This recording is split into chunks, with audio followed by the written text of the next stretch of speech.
रामचंद्र की जय, पवन सुत हनुमान की जय, उमापति महादेव की जय। जय सीताराम। एक त्रिंसहस्रगः। अरण्यकांड के 31वें सर्ग में रावण का कंपन की सलाह से सीता का अपहरण करने के लिए जाना और मारीच के कहने से लंका को लौटाना। त्वरमाणस्ततो गत्वा जनस्थानाद् कंपनः प्रविश्य लंकां वेगेन रावणं वाक्यमब्रवीत्। इसके बाद जनस्थान से अकंपन नामक राक्षस बड़ी उतावली के साथ लंका की ओर गया और शीघ्र ही उस पुरी में प्रवेश करके रावण से इस प्रकार बोला कि जनस्थान राजन राक्षसा बहवो हता खरस्य नेता शंखे कथंचिदहम् आगतः। हे राजन, जनस्थान में बहुत से राक्षस रहते थे, वे मार डाले गए। खर भी युद्ध में मारा गया। मैं किसी तरह जान बचा कर यहाँ आया हूँ। एवं मुक्तो दशग्रीवः क्रुद्धः संरक्तलोचनः अकंपन वाचेदम निर्दहन्यो तेजसा। अकंपन के ऐसा कहते ही दशमुख रावण क्रोध से जल उठा और लाल आँखें करके उससे इस तरह बोला मानो उसे अपने तेज से जलाकर भस्म कर डालेगा। केन भीमं जनस्थानं मतं मम पराशुना को ही सर्वेषु लोकेषु गतिं नाधिगमिष्यति। वह बोला, कौन मौत के मुख में जाना चाहता है जिसने मेरे भयंकर जनस्थान का विनाश किया है? कौन वह दुस्साहसी है जिसे समस्त लोकों में कहीं भी ठौर ठिकाना नहीं मिलने वाला है? नहीं मे विप्रियं कृत्वा शक्यं भगवता सुखं प्राप्तुं वैश्रमणेनापि नयमेन च विष्णुना कालस्य चाप्यहं कालो दहेयमपि पावकं मृत्युं मरणधर्मेण संयोजयितुमुत्सहे तस्य तरसा वेगं निहन्तुमपि चोत्सहे दयेयमपि संक्रुद्धस्तेजसादित्यपावकौ तथा क्रुद्धं दशग्रीवं कृताञ्जलिकम्पनः भयात् संदिग्धया वाचा रावणं याचते अभयम्। मेरा अपराध करके इंद्र, यम, कुबेर और विष्णु भी चैन से नहीं रह सकेंगे। मैं काल का भी काल हूँ, आग को भी जला सकता हूँ तथा मौत को भी मृत्यु के मुख में डाल सकता हूँ। यदि मैं क्रोध में भर जाऊँ तो अपने वेग से वायु की गति को भी रोक सकता हूँ तथा अपने तेज से सूर्य और अग्नि को भी जलाकर भस्म कर सकता हूँ। रावण को इस प्रकार क्रोध से भरा देख करके भय के मारे अकंपन की बोलती बंद हो गई।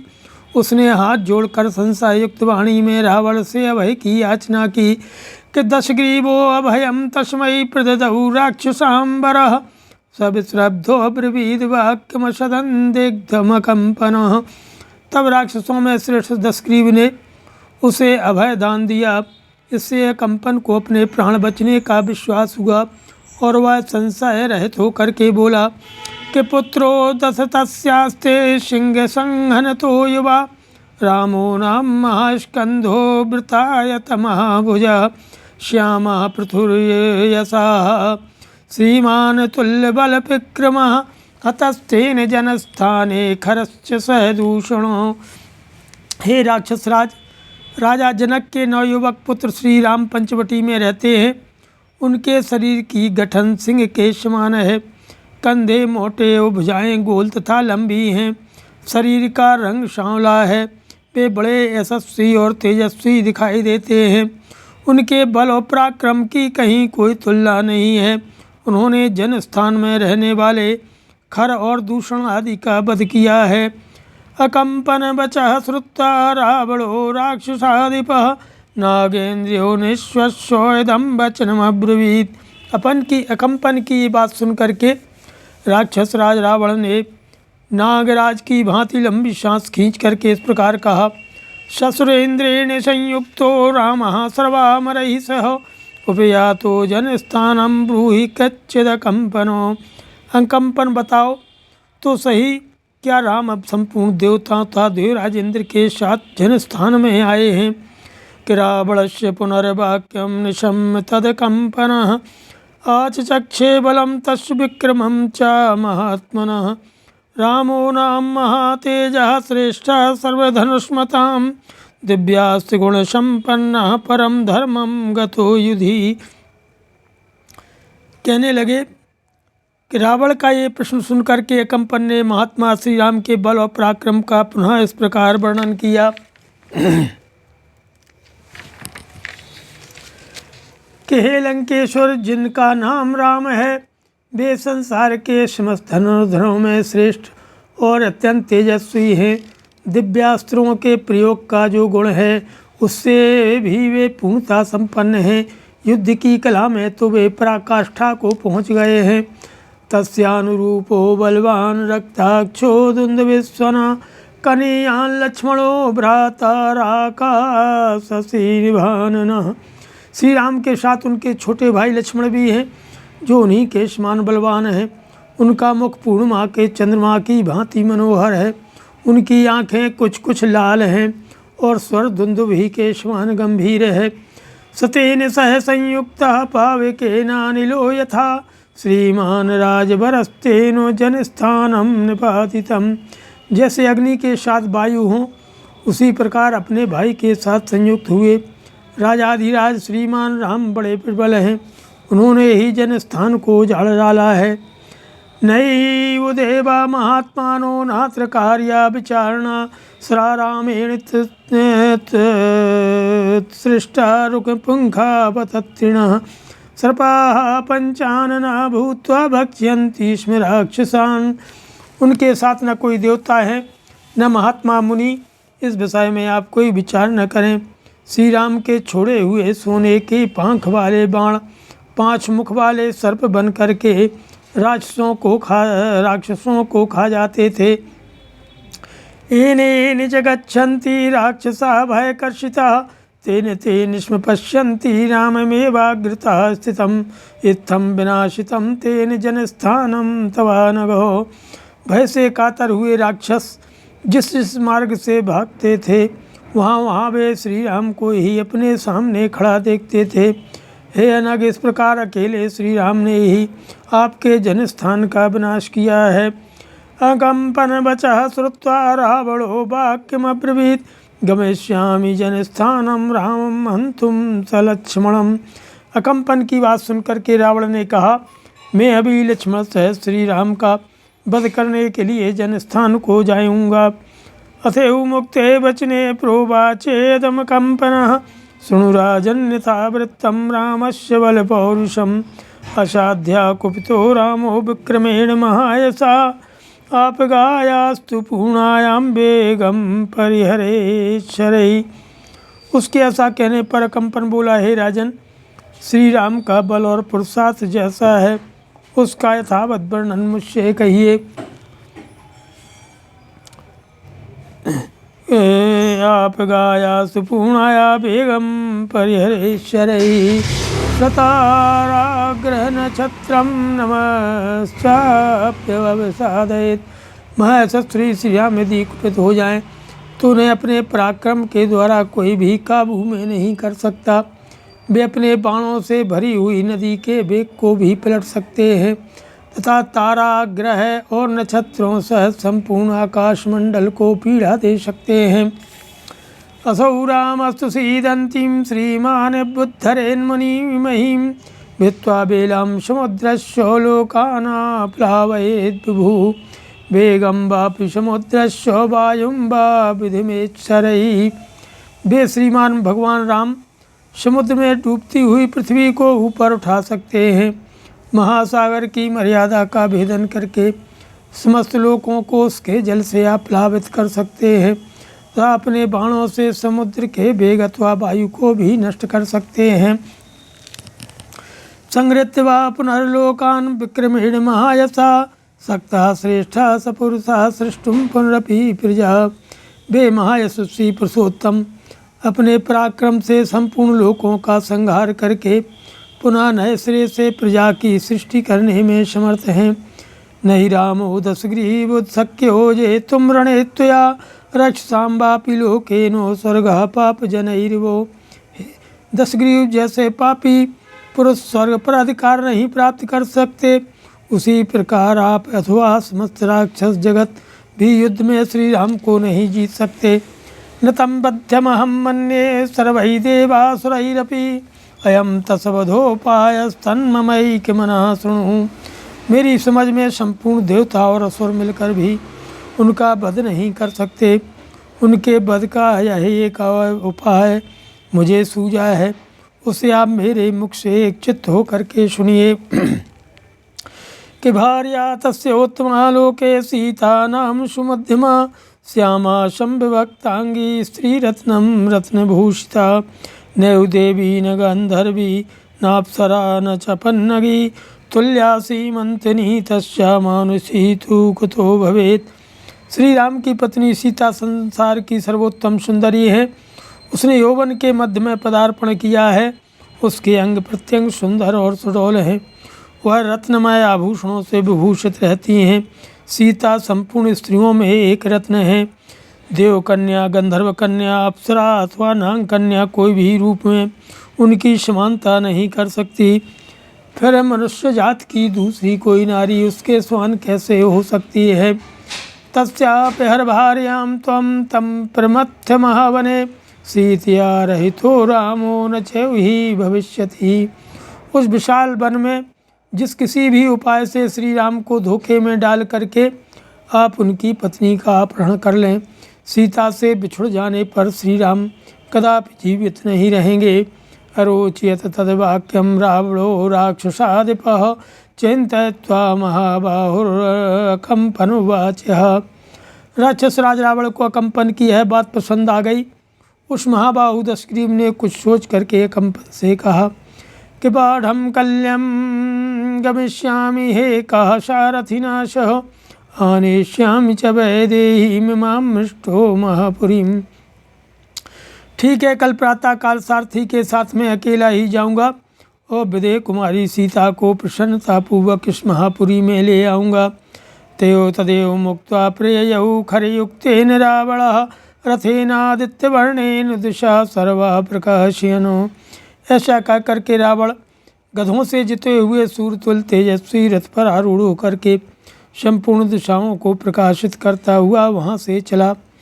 सरथो राक्षसेन्द्रस्य छत्र पथगो महान चंचूर्यमाणः सुशुभे जलदे चंद्रमा एवो।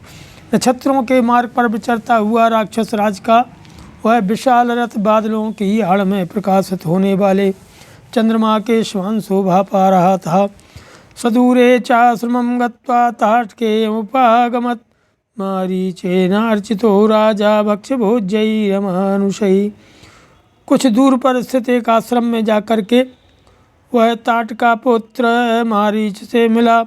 मारीच ने अलौकिक भक्ष्य भोज्य अर्पित करके राजा रावण का स्वागत सत्कार किया। तम स्वयं पूजयत्वा तु आसनेनोदिकेन च अर्थोपहितया वाचा मारीचो वाक्यमब्रवीत् कंचित् सुकुशलं राजन् लोकानां राक्षसाधिपो आशंकेनादिजाने त्वं यतस्तूर्णोपागतः।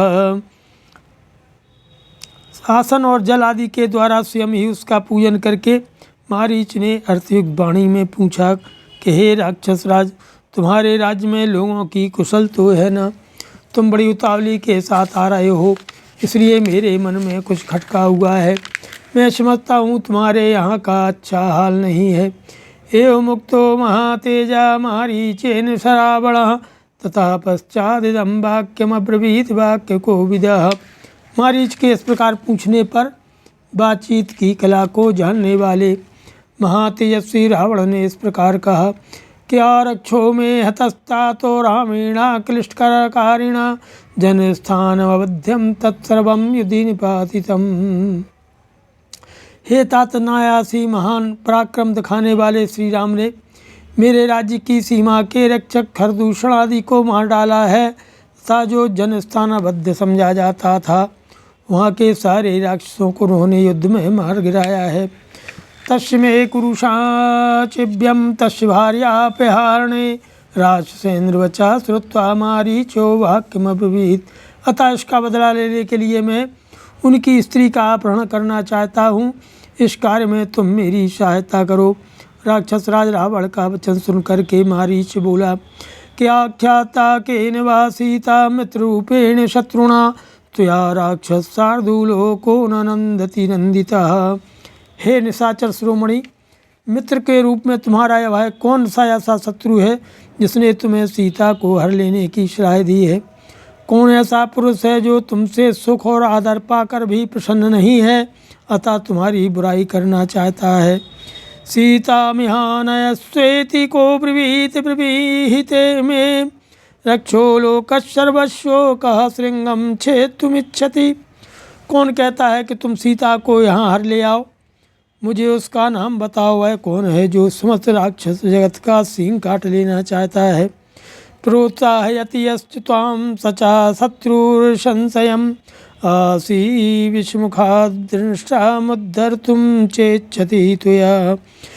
कमलानेन केनाशिका पथं प्रतिपादितः सुखसुप्तस्य ते राजन् प्रहर्तं केन मूर्धनि। जो इस कार्य में तुम्हें प्रोत्साहन दे रहा है वह तुम्हारा शत्रु है, इसमें संदेह नहीं है। वह तुम्हारे हाथों विषधर सर्प के मुख से उसके दांत उखड़वाना चाहता है। हे राजन, किसने तुम्हें ऐसी खोटी सलाह देकर कुमार्ग पर पहुंचाया है? किसने सुखपूर्वक तो सोते समय तुम्हारे मस्तक पर लात मारी है? विशुद्ध वंशाभिजनाग्रहस्थ तेजोमदः संस्थित दोर्विषाणः उदीक्षितुं रावणेः युक्तः ससंयुगे राघव गन्धहस्ति अशौरणान्तः स्थिति संधिबालो विदग्धरक्षो मृगः नृसिंहः सुप्तस्त्वया बोधयितुं न शक्यः सरांग पूर्णो निस्तासि दंष्टः। रावण राघवेंद्र श्री राम वह गंधयुक्त गजराज है जिसकी गंध सूंघकर ही गजरूपी योद्धा दूर भाग जाते हैं।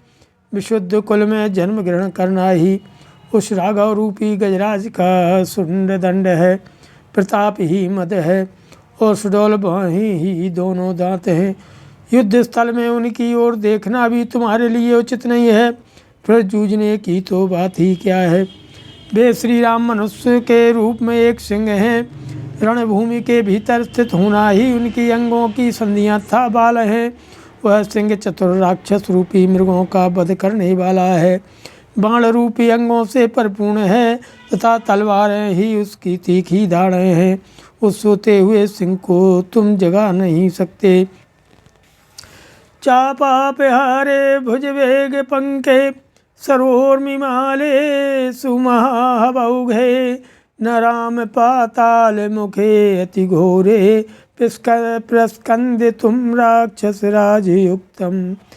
प्रसीद लंकेश्वर राक्षसेन्द्रो लंकां प्रसन्नो भव साधु गच्छो त्वं स्वेषु दारेषु रमस्व नित्यं रामः सभार्यो रमतां वनेषु।